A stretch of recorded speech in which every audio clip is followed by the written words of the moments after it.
In the Serengeti Game Reserve in Tanzania, a big wild place, lived an old man named Makonde. Mr. Makonde used to be a ranger for over 50 years, from when he was young until he was old. During that time, he helped protect wild animals from people, hunting them illegally. People in the Serengeti respected him like a hero because he never gave up and was kind. Even after he stopped working, he still drove his old car to check on things every day. Young people who worked at the reserve often asked him for help because he knew so much. He loved and took care of all the animals like elephants, lions, giraffes, zebras, and rhinos. He especially looked after the old animals in a safe area where they rested.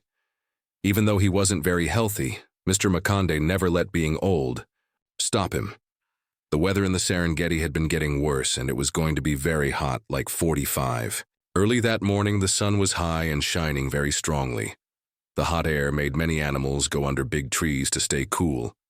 But Mr. Makonde wanted to go check on a rhino that had gotten hurt the day before. He drove to the bushy area where the rhino was getting better. The car moved slowly on the bumpy road in the middle of the dry grass. Very hot air came into the car, making him sweat a lot. When he got there, he stopped the car and got out to look at the rhino from far away. The rhino still looked weak, and a long cut was still not healed. Mr. Makonde walked gently closer to see how it was doing. He looked worried and showed love for this big but easily hurt animal. Suddenly, he felt a very bad pain in his chest. The pain spread, making him feel dizzy and unable to move. He fell on his knees in the grass, sweating a lot, and his face looked pale. His two friends who worked with him, Elijah and Musa, were taking care of zebras nearby when they heard a quiet shout. They ran over and saw Mr. Makonde on the ground. Elijah bent down to feel his pulse and knew his heart was beating strangely. Musa looked in his pocket for his heart medicine but couldn't find it. Maybe the old man had forgotten to bring it because he was in a hurry. The situation was very bad, so Elijah immediately used the radio to call for an ambulance. All the work nearby stopped, and everyone tried to help. The special car came quickly and took Mr. Makonde to the medical room at the reserve. On the way, Elijah kept calling his name, hoping he would stay alive. But his old eyes slowly closed, and he didn't breathe regularly. When they got to the medical room, the doctors started helping him right away. They tried to make him breathe and used a machine to shock his heart. The small room felt very tense. After more than 15 minutes, a doctor sadly said that his heart had stopped beating a long time ago. A quiet sadness spread, and everyone was shocked. The news that he couldn't be saved made everyone feel sorrow, ending a good life. Many people who worked there came to hear the news, and they looked confused. They knew that the reserve had lost someone very important. The sad news was told to his family, and everyone felt very upset. Mr. Makonde had wanted his funeral to be at the reserve. Everyone talked and planned a ceremony like the local people usually did. The next morning, when the sun was just coming up, everyone gathered. A simple bed made of wood was in the middle of the reserve's main open area. Mr. Makonde's body was on it, and his face looked peaceful, like he was sleeping. Each person came to say goodbye, and their eyes showed sadness. Elijah stood next to him, his hand shaking as he gently touched the old man's hand, remembering old times. Musa quietly burned some incense and prayed softly. Suddenly, a loud roar came from the entrance of the area. Everyone turned around in fear and saw a big male lion walking towards them. It moved slowly through the crowd, looking majestic and mysterious. Everyone was scared and quickly looked for a place to hide. The lion growled as if to say it was there, but it didn't look like it would hurt anyone.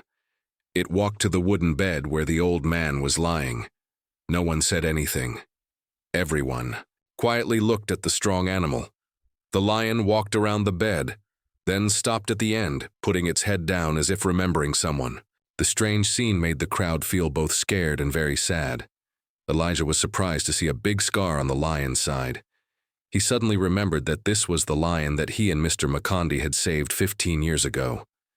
At that time, some lions were trapped on the road because of hunting, and they asked the rangers for help.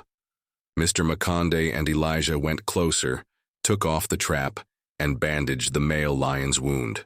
After that, the lion was taken to a safe place, got better, and went back to the wild. Maybe it had been quietly watching over the person who helped it for many years. When it heard that Mr. Makonde had died, it somehow came to say goodbye. The story of the lion's loyalty and thankfulness made everyone feel moved. Elijah carefully walked closer, trying to calm the lion. Surprisingly, the lion just quietly put its head down and didn't look like it would hurt anyone. Slowly, the others also bravely came closer, sharing this special moment. The fear they had felt at first went away, replaced by shared sadness for the old man's death. After the funeral in the open area, everyone carried his body to a grassy field that he had loved. The lion continued to slowly follow behind, roaring, sadly as if showing its pain. The group stopped at a place with a big shady tree and green grass. They started to dig a quiet grave and gently put Mr. Makonde in it. Everyone at the reserve was quiet, watching this final goodbye. Elijah and Musa put a stone with his name on it at the top of the grave to remember his 50 years of work. The local people had a prayer ceremony, hoping that his spirit would rest peacefully forever. The lion stood by the grave, its head down, for a long time, never taking its eyes off it. Then it roared loudly, and the sound went all through the fields.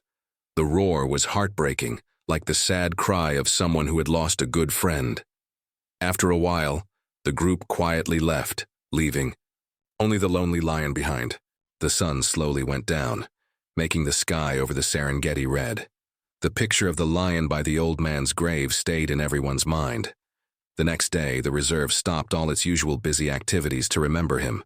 Many people came to burn incense, put wild flowers by the grave, and pray for him to rest in peace. Sometimes people saw the lion come back to visit the grave, quietly thinking.